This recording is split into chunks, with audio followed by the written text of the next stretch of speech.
Good morning student. आज हम जो क्वेश्चन करने जा रहे हैं बैंक रिकॉन्सिलिएशन स्टेटमेंट से संबंधित। इस क्वेश्चन में जो नेक्स्ट पॉइंट जो देखने को मिलेगा, यहाँ पर जो बैलेंस दिया गया है वो पासबुक का बैलेंस दिया गया हो। पहले हमने जो क्वेश्चन किए हैं वहाँ पर हमें कैश बुक का बैलेंस दिया गया था, कैश बुक का बैंक कॉलम का बैलेंस था जो कि फेवरेबल भी और अनफेवरेबल भी था। लेकिन यहाँ पर जो बैलेंस दे रखा है वो ओवरड्राफ्ट दे रखा है। ये संजय पर्सन है, उसने ये इन्फॉर्मेशन हमें प्रोवाइड की है। Bank overdraft as per passbook 16,500। Student, बाकी कुछ भी हमें कुछ चेंजेस करने की जरूरत नहीं है। हम जैसे पहले क्वेश्चन सोल्व करते वैसे ही करेंगे। सिर्फ जो हमारा सेकंड स्टेप होगा वो पासबुक से स्टार्ट करना पड़ेगा। ठीक है, पहला स्टेप कहीं से भी स्टार्ट हो रहा है, नो मैटर। लेकिन जो सेकंड स्टेप आप उठाएंगे डायग्राम के थ्रू, तो वो पासबुक के थ्रू करना है। बाकी क्वेश्चन में कोई प्रॉब्लम नहीं आएगी। तो यहाँ पर आपको जो इन्फॉर्मेशन दी गई है वो कहता है कि bank overdraft as per passbook. It means आपने बैंक से ज़्यादा पैसा निकलवाया हुआ है जो कि आपकी फेवर में नहीं रहा, कहने का अनफेवरेबल है। तो आप उसे माइनस में लिख दीजिए। पहली पॉइंट आप लिख दीजिए यहाँ पर, bank overdraft, bank overdraft as per passbook. कितना है ये? 16,500 रुपया आपने यहाँ पर लिख दिया। इसके बाद स्टूडेंट क्या देखने को मिलेगा आपको? क्या बोला? Check issued but note presented for payment. Same बिल्कुल डिट्टो जैसे पहले करते आ रहे थे आप, कुछ नया चेंज नहीं है। चेक इशू किए आपने, अब चेक इशू किए, हमने वैसे ही डायग्राम बनाना है। ये हमारी कैश बुक का पॉइंट हो गया, ये हमारा पासबुक। मैंने यहाँ पर सी कैश के लिए लिख लेता हूँ, पी पासबुक के। चेक इशू किए मैंने, चेक इशू किए तो कैश बुक मेरी कम हो जाएगी ना, ये तो मानना पड़ेगा। जैसे चेक इशू करूंगा मैं तो मेरी कैश बुक के बैंक कॉलम से मैं अपना कैश कम कर देता हूँ, बैंक कॉलम कम कर देता हूँ। लेकिन पास प्रेजेंटेड ही नहीं हुआ, presented no, it means payment नहीं हुई। तो हम अब जो सेकंड स्टेप क्या करना है वो पासबुक से स्टार्ट है। हम पासबुक यहाँ पर लेके बैठे हैं तो इसे नीचे ले आएंगे। ये क्या हो गया? माइनस हो गया। बस यही आपको करना है। अब कौन सा पॉइंट है ये फर्स्ट पॉइंट था आपका। सेकंड पॉइंट क्या आया आपका? चेक इशू वाला। आप ये, मैं पूरी डिटेल में नहीं लिखूंगा, मैं सिर्फ पॉइंट लिखूंगा। Check issued but not presented. क्या हुआ? ये माइनस हुआ। कितना? 8750 रुपये मैंने क्या कर दिया? माइनस में लिख दिया। बस आपने एरो साइन ध्यान देना कहां से जा रहा है। सेकंड स्टेप आपका पासबुक से जाएगा। इसके बाद देखिए, cheque deposit with the bank but not collected. Cheque deposit करवाए आपने, लो चेक डिपॉजिट करवाएंगे तो क्या होगा? चेक डिपॉजिट करवाएंगे आपकी कैश बुक बढ़ जाएगी।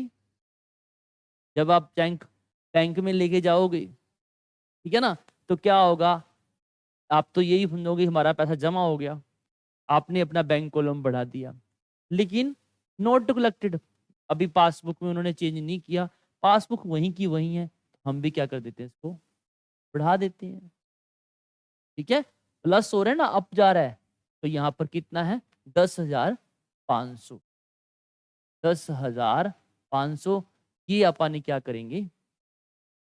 हाँ स्टूडेंट, एक बात और ध्यान सकते हो, जो माइनस वाली फिगर है वो हम इकट्ठी कर लेते हैं और प्लस वाली हम इकट्ठी कर लेंगे। ये पहले मेरी माइनस वाली चल रही है, मैं यहाँ प्लस वाली यहाँ पर कर देता हूँ ताकि आपके लिए इजी रहेगा। यहाँ पर लिखा चेक डिपॉजिट, लो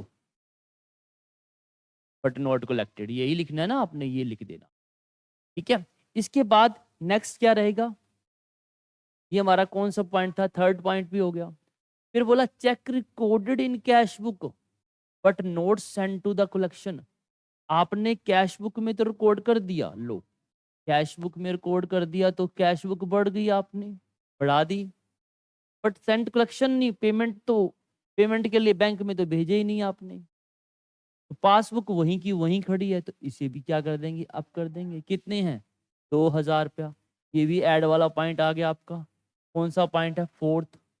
आप डिटेल आप खुद लिख लेना, मैं नहीं लिख रहा, क्योंकि बार बार वही चीज नहीं लिखने की जरूरत नहीं रहेगी। मैं सिर्फ पॉइंट हिंट दे रहा हूं। ये हो गया आपका। ठीक है, इसके बाद क्या रहा? Payment received from customer directly by the bank. Directly customer से बैंक ने पेमेंट रिसीव कर ली कि भाई ये हमारी कैश बुक है, ये हमारी पासबुक है, ठीक है ना। तो क्या हुआ, कस्टमर ने डायरेक्ट हमारे अकाउंट्स में पैसे जमा करवा दिया, हम यहाँ पर बैठे हैं पासबुक के अनुसार, कैश बुक यहीं की यहीं है। सेकंड स्टेप आपको बताया मैंने, ऐसे ही चलेगा, पासबुक से चलेगा, तो ये क्या आ गया माइनस। तो ये कितनी अमाउंट है पेमेंट रिसीव्ड वाला, 5th पॉइंट है, ये माइनस में चला जाएगा। 3500 रुपया आप यहाँ पर लिख दीजिए, पेमेंट रिसीव्ड डायरेक्टली, पूरी डिटेल आप लिख देना। मैं आपको ये पॉइंट बार बार नहीं, मैं आपको हिंट दे रहा हूँ, ठीक है, ताकि क्वेश्चन में ज्यादा टाइम भी नहीं लगेगा आप। इसके बाद बोला bank charges debited in the passbook, bank ने चार्ज लगा दिए, कितने पैसे लगाए, 200 रुपये चार्ज लगा दिए। जब बैंक चार्ज लगाएगा तो पासबुक का बैलेंस कम हो जाएगा आपका, कैश बुक वहीं की यहाँ है, पासबुक का कम हो गया, तो सेकंड स्टेप क्या करोगे आप, कैश बुक यहाँ का है अप हो गया, तो ये ऐड कर दोगे। कौन सा पॉइंट है ये, 6 पॉइंट, हाँ जी, कितने हैं 200 रुपीज, यहाँ पर लिख दिया बैंक चार्जेस, हो गया। नेक्स्ट पॉइंट बोला premium on life policy of Sanjay paid by the bank, हाँ जी, लाइफ पॉलिसी थी संजय की, बैंक ने पेमेंट कर दी, स्टैंडिंग एडवाइस दिया हुआ था, संजय ने कहा था कि मेरा पैसा जमा, आप लाइफ पॉलिसी की पेमेंट कर देना, प्रीमियम की पेमेंट कर देना, और बैंक ने पेमेंट कर दी 1980 की। तो क्या करेगा, हम उसी समय पासबुक से बैलेंस कम हो गया होगा, कैश बुक वहीं की वहीं खड़ी है, तो सेकंड स्टेप क्या हो जाएगा, अब ये कैश बुक है, ये पासबुक है, ये हो गया अप जा रहा है तो प्लस हो गया, अब प्लस करना है तो आप यहाँ पर प्लस कर दीजिए, कितनी अमाउंट है ये 1980, ये लिख दिया जाएगा। कौन सा पॉइंट है ये, 7th पॉइंट आप लिखा जाएगा प्रीमियम, पूरी डिटेल आप लिख दोगे। तो स्टूडेंट ये थे हमारे पासबुक का जब बैलेंस दे रखा होता है तब क्वेश्चन को कैसे सोल्व करना, बस आपने देखा होगा सारा स्टेप वही रहेगी, सिर्फ सेकंड आपने पॉइंट उठाना है वो पासबुक से उठाना है, बाकी कुछ भी प्रॉब्लम नहीं रहेगी आप।